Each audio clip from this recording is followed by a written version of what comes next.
Inner strength, inner peace. What if the fastest way to stop suffering isn't to add more effort, but to remove the need to prove your worth? Think about that for a second. You've been stacking credentials, polishing your performance, building cases for why you deserve peace. And somehow the more you prove, the less you feel. Here's the paradox that'll flip everything. Stop performing to receive more.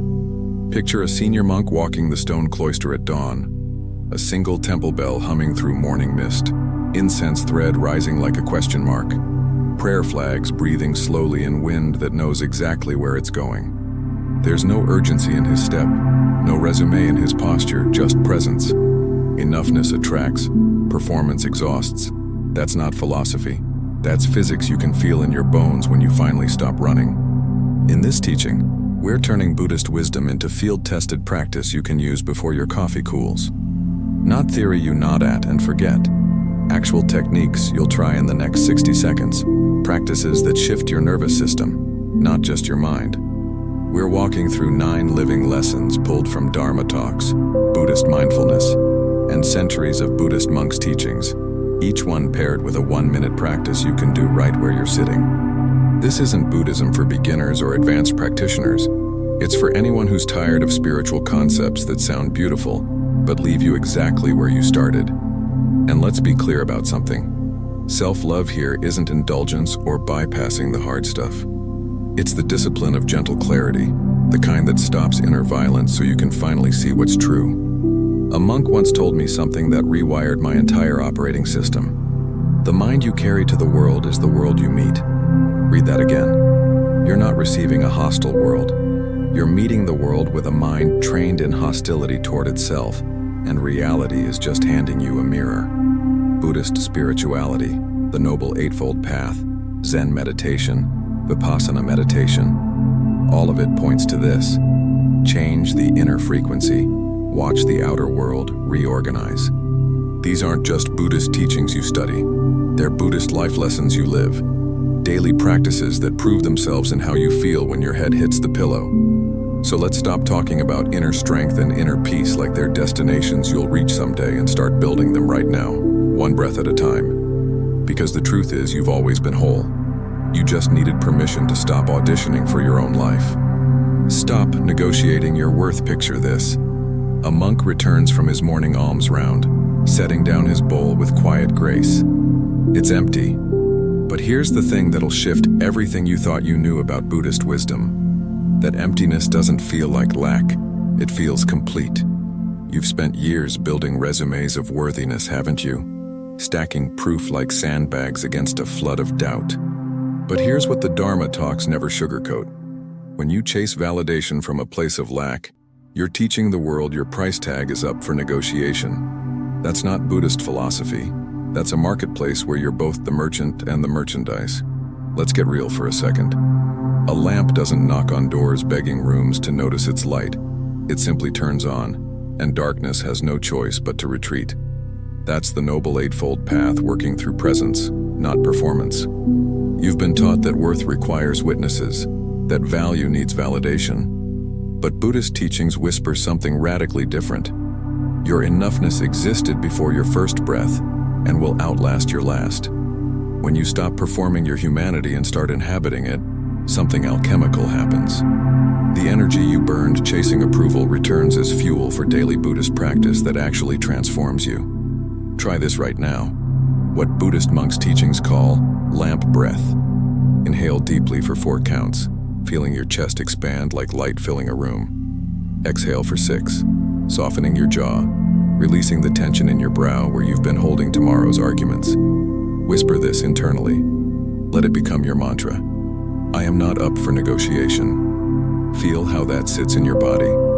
That's Buddhist mindfulness meeting your nervous system, teaching it a language older than your wounds. Presence before proof. That's the anchor. And once you've tasted that kind of inner strength, you'll start wondering what happens when you stop shaking the snow globe of your life and finally let things settle. From craving to calm, watch a novice monk resetting cushions in the meditation hall, each zafu placed with deliberate slowness, creating order not through force but through the simple act of slowing down. This is where Buddhist spirituality stops being theory and becomes visceral truth. Craving scatters your attention like leaves in a storm, while calm gathers it like gravity. You know that feeling, right? When your mind's spinning through 17 tabs of worry, 3 unfinished conversations, and a highlight reel of everything you should have said differently. That's craving in action. Not just wanting things, but needing the world to be different than it is right now. Vipassana meditation teaches us that the opposite of craving isn't emptiness. It's the kind of calm that sees clearly, because it's stopped thrashing. Here's a metaphor that'll stick with you. Imagine one of those snow globes you shook as a kid. When you're craving, chasing, fixing, controlling, you're shaking that globe constantly, then getting frustrated you can't see through the blizzard. Buddhist life lessons aren't about adding more. They're about the courage to stop shaking and watch what naturally settles. The 4 noble truths land different when you realize the first truth isn't life is suffering. It's clinging creates suffering. There's a universe of difference there. You can want deeply, desire fully, and still keep your hands open. That's the gateway between exhausting yourself and actually receiving what you need. Let's practice what Buddhism for beginners and masters alike return to daily: the globe reset. Sit upright wherever you are.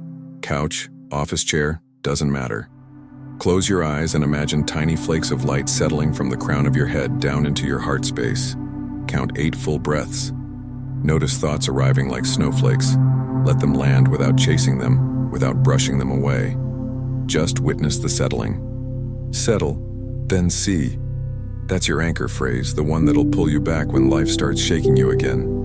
And here's what nobody tells you about Buddhist mindfulness. Once you learn to settle your own snow globe, you start noticing who in your life is still shaking theirs and why that used to pull you under. Repair from within. There's a monk mending his robe by lantern light, and the stitch he's making isn't hidden. It's visible, intentional, almost beautiful in its honesty. This is where Buddhist wisdom flips the script on everything you've been taught about healing. We've been sold this idea that repair means erasure, that being whole means looking untouched. But the Dharma talks about something far more powerful: integration. Not hiding your wounds behind spiritual bypassing or perfectionism, but weaving them into the fabric of who you're becoming. That visible stitch, it's stronger than the original thread. It's deliberate. It's proof you didn't break, you rebuilt, and you did it consciously. Here's the truth that'll set you free and terrify you in equal measure. A visible stitch will always outlast an invisible crack. You can plaster over your pain with affirmations and hustle, sure. You can perform healing for the algorithm. But Buddhist philosophy teaches that real repair happens when you stop hiding and start holding everything. The shame, the rage, the grief you've been shoving down because spiritual people don't feel that way. Newsflash: Buddhist monks' teachings never promised you'd transcend being human. They promised you'd stop abandoning yourself in the process. When you touch your own brokenness with the same tenderness a monk shows that torn fabric, you're not being weak. You're being brave enough to stop performing invincibility.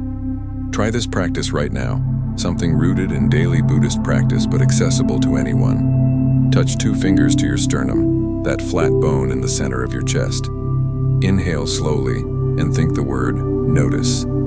Exhale and think allow. Now name one tension you're carrying. Maybe it's fear.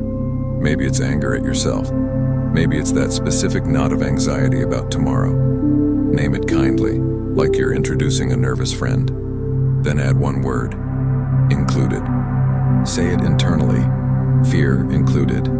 Doubt included. Nothing hidden, everything held. That's the anchor. And once you stop exiling parts of yourself, you'll discover that what you thought was falling apart was actually falling into place, preparing you for a kind of trust you didn't know was possible. Detachment as trust. A senior monk slides open the shoji screen, and morning air sweeps through the meditation hall. Nothing's forced, nothing's trapped, everything breathes. This moment holds one of the most misunderstood Buddhist teachings. Detachment isn't cold indifference or spiritual numbness. It's trust in motion. You can want something so deeply it aches in your bones and still keep your hands open. That's not weakness. That's the kind of inner strength that changes everything. We've confused desire with desperation, passion with possession. But the Noble Eightfold Path shows us there's a third way. Wanting deeply without gripping so hard you strangle what you love. Trust opens the door that desire can walk through. Control boards it shut and wonders why nothing arrives. Think about it like this. Open windows attract the breeze, but sealed rooms just grow stale with their own exhaled breath. You've been there, right?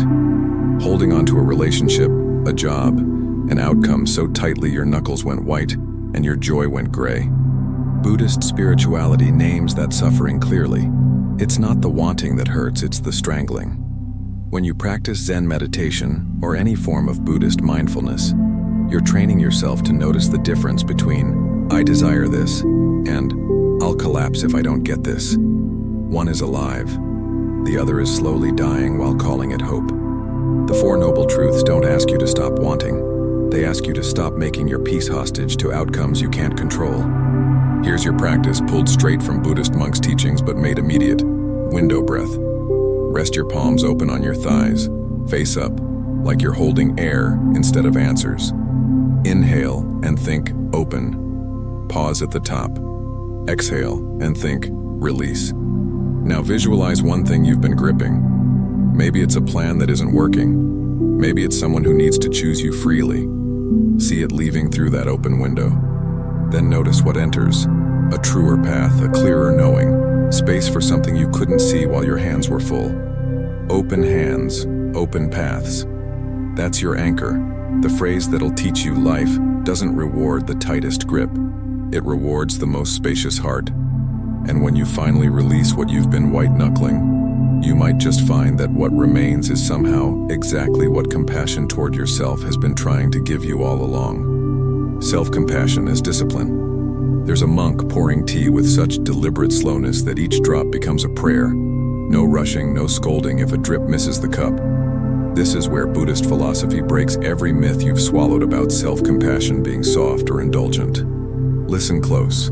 Compassion toward yourself isn't permission to coast or make excuses. It's the discipline that stops inner violence so clarity can finally land. You've been running an interrogation room inside your own head, haven't you? Cross-examining every mistake, prosecuting every flaw, sentencing yourself to guilt before you've even had breakfast. That's not motivation. That's exhausting yourself before the day begins. Buddhist wisdom teaches something radically different. The tone you use with yourself either clouds or clarifies every decision you'll make today. Picture the tea ceremony. It's precision married to kindness, structure held by gentleness. That's what daily Buddhist practice looks like when it moves off the cushion and into your life. You don't pour boiling water carelessly and call it compassion. You also don't grip the kettle with such tension your hand shakes. There's a middle path here, and it's the one most of us miss because we've been taught that being hard on ourselves is how we stay sharp. But here's what the Dharma talks reveal. Cruelty toward yourself doesn't make you better. It makes you brittle. And brittle things break under pressure instead of bending with it. Self-compassion is how you recover clarity fast enough to actually course correct instead of spiraling. Try this right now. Something from Vipassana meditation traditions, but stripped to its essence. Place one hand over your heart, one over your belly. Feel the rise and fall. Say silently, like it's a fact and not a feeling. Even this belongs. Whatever this is, the anxiety, the confusion, the part of you that feels behind, it belongs in the room. Now list 3 micro-permissions you're giving yourself today. Maybe it's resting for 5 minutes without guilt. Maybe it's saying an honest no. Maybe it's replying to that text slower because you need to think. Kindness clarifies. That's the anchor you'll return to when your inner critic starts its closing arguments. And once you've practiced speaking to yourself the way Buddhist monks' teachings suggest, with firm gentleness, with disciplined compassion, you'll notice something shifts in how the entire world addresses you, almost like you've been teaching everyone the script all along. Speak to yourself like a monk. Watch a monk copying a sutra by hand, each brushstroke exact, none hurried, each character a meditation in ink. The way he forms those words isn't casual, it's liturgical, sacred, because he knows something most of us forget. Repetition creates reality. Your inner voice isn't just commentary running in the background while you live your life. It's the liturgy that trains the world how to speak to you. Buddhist teachings have been pointing at this for centuries. The stories you tell yourself, the tone you use when you stumble, the words you repeat in the silent spaces between tasks. That's not just self-talk.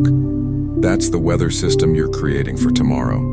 Your mantra writes tomorrow's forecast, and you've been scribbling storms without realizing you're holding the pen. Here's where Buddhist philosophy meets your actual Tuesday morning. If you spent a week tracking the voice in your head, would you let a friend talk to you that way? Most of us wouldn't tolerate it for 5 minutes from someone else, but we let it loop on repeat inside our own skulls. You're behind. You're too much. You're not enough. Why did you say that? Why didn't you do this? That's not Buddhist mindfulness. That's self-sabotage with an inner monologue. The Noble Eightfold Path includes right speech, and it doesn't make exceptions for the speech you aim at yourself. When you practice Zen meditation or any form of daily Buddhist practice, you're not just sitting quietly. You're interrupting that hostile broadcast and installing a different station, one word at a time. Let's make this concrete, the way Buddhism for beginners and lifelong practitioners both need. Choose one sentence that feels true and kind. Write it 5 times by hand or whisper it slowly like you're teaching it to your nervous system. I keep the tone I wish to receive. Feel how that lands differently than your usual scripts. Now here's the discipline part. Plan one boundary you'll voice today out loud to another human. Not harshly, not apologetically, just clearly. Maybe it's, I need 20 minutes before I can discuss this. Maybe it's, that doesn't work for me. Tone trains life. That's your anchor. The reminder that every word you speak to yourself is training everyone else how to address you. And when you finally start speaking to yourself the way Buddhist spirituality suggests, with honest kindness, with firm gentleness, you'll notice something almost eerie. The people around you start shifting their scripts too, like they've been waiting for you to set the standard, wondering what kind of spaciousness makes that possible. Peace is spaciousness.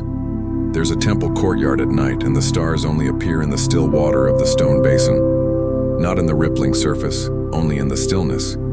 This is where Buddhist wisdom stops being poetic and becomes surgical. Peace isn't the absence of effort. It's the absence of struggle. You've been confusing the two your whole life, haven't you? Working hard but feeling like you're swimming through concrete, hustling but never arriving, doing all the right things while your chest stays tight. That's effort wrapped in struggle, motion tangled with resistance. Buddhist teachings point to something radically different. When you stop fighting the current of your own life, suddenly there's room for the right things to arrive. Not because you forced them, but because you finally made space. Here's the metaphor that'll rewire how you see everything. An empty courtyard fills with birdsong the moment you stop shouting into it. You've been so loud with your doing, your fixing, your improving, that you can't hear what's already trying to reach you. The Dharma talks about this as spaciousness. Not emptiness like a void, but emptiness like a bowl that can finally hold something. When you practice Vipassana meditation or Buddhist mindfulness, you're not adding more to yourself. You're excavating space inside the noise. You're learning that peace doesn't arrive after you've solved everything. It arrives when you stop treating your life like a problem that needs solving. Inner peace isn't a destination you earn through perfect behavior. It's what emerges when you stop collapsing every room inside yourself. Let's practice this right now. Something straight from Buddhist monks' teachings, but wildly practical. Stand or sit tall, spine lifted. Instead of narrowing your focus like you usually do, widen your peripheral vision. Soften your gaze and notice what's at the edges. Don't look directly, just let it register. Hold that wide open awareness for 60 seconds. Feel the space expanding around your head, your chest, your entire field of perception. Breathe into that space like you're inflating a room inside yourself.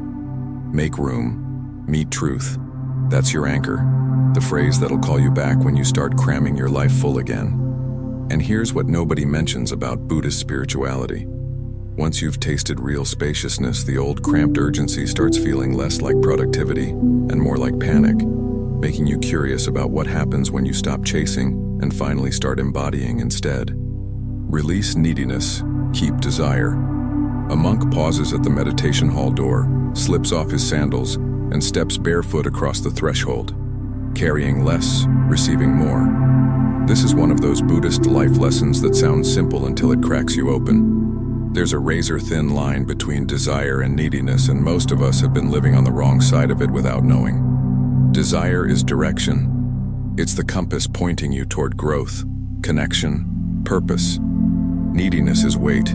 It's the desperation that says, "I'll collapse without this."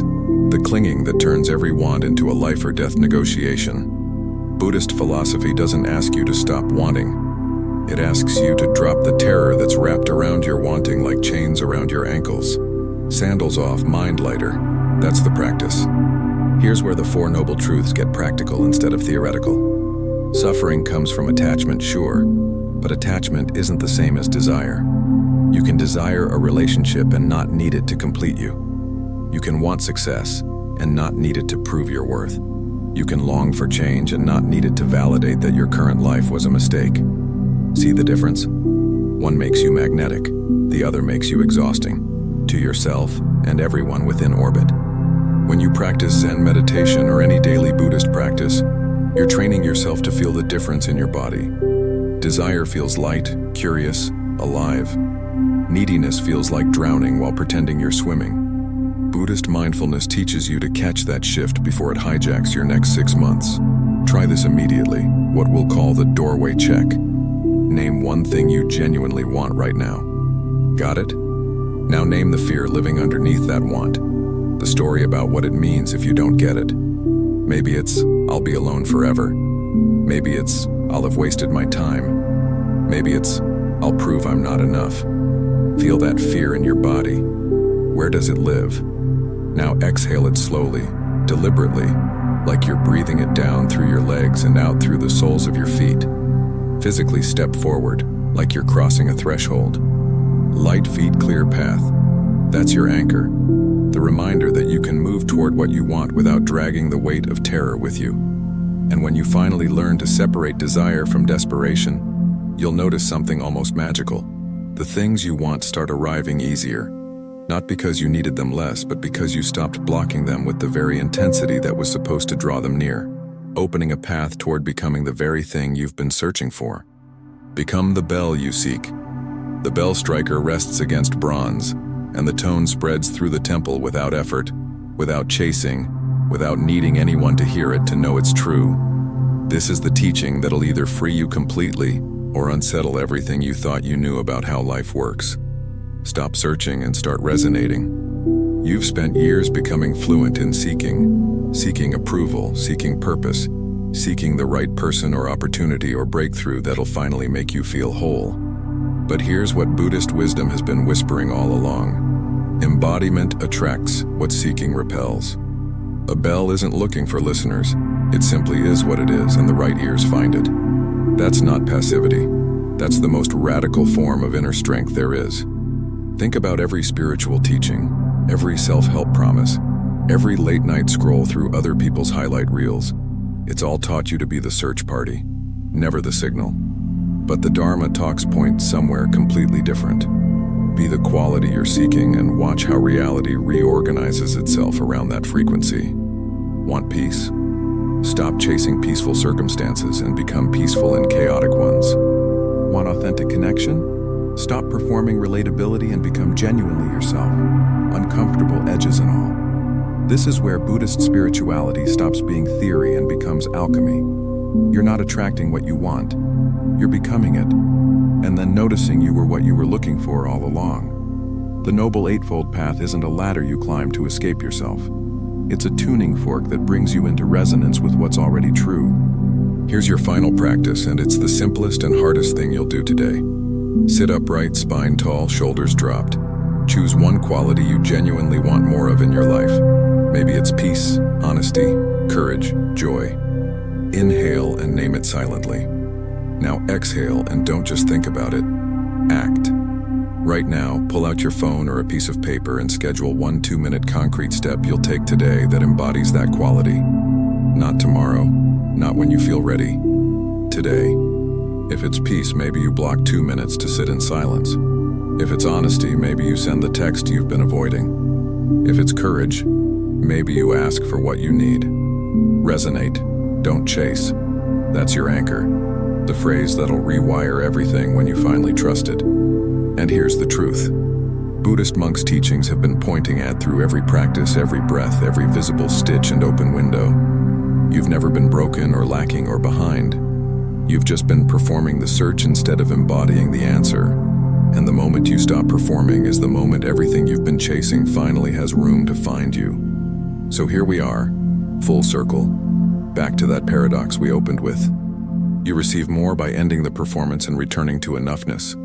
Not enoughness as settling, but enoughness as the foundation you've been standing on this entire time without noticing. We've walked the path together, from calm that gathers your scattered attention, to clarity that repairs from within, to right action that trusts instead of grips, to natural attraction that happens when you finally stop chasing and start resonating.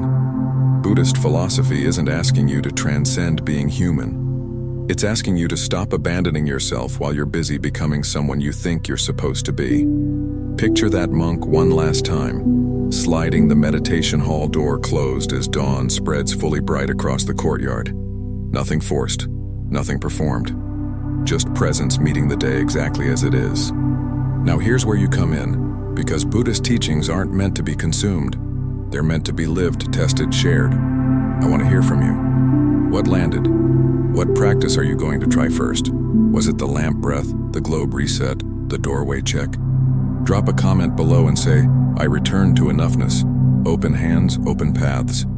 Tell me which of these 9 lessons hit different for you, or share your own experience with Buddhist mindfulness, Zen meditation, or any daily Buddhist practice that's changed how you move through the world. Did a Buddhist monk once tell you something that rewired everything? Did you discover inner strength in a moment you thought was breaking you? This isn't just my channel, it's our Sangha, our community, and your voice matters here. What story or struggle are you carrying that needs the kind of gentle discipline we talked about today? And listen, if this teaching gave you even one breath of inner peace, even one moment where you felt less alone in the mess of being human, share this with one person who needs a gentler path today. Text it to the friend who's been grinding themselves down. Send it to the family member who forgot they're already enough. Buddhist spirituality spreads not through preaching but through practice, and you sharing this? That's the practice. Finally, hit that subscribe button and turn on notifications. Because every week we're dropping new Buddhist practices, Dharma talks, wisdom from the Noble Eightfold Path and the Four Noble Truths, real techniques you can test before your coffee cools, teachings that meet you where you are and show you who you've always been. We're building something here, a space where Buddhist life lessons aren't just inspirational, they're instructions for coming home to yourself. So I'll see you in the next one, and until then, remember, resonate, don't chase. The bell doesn't search for listeners, it simply rings true and the right ears always find it.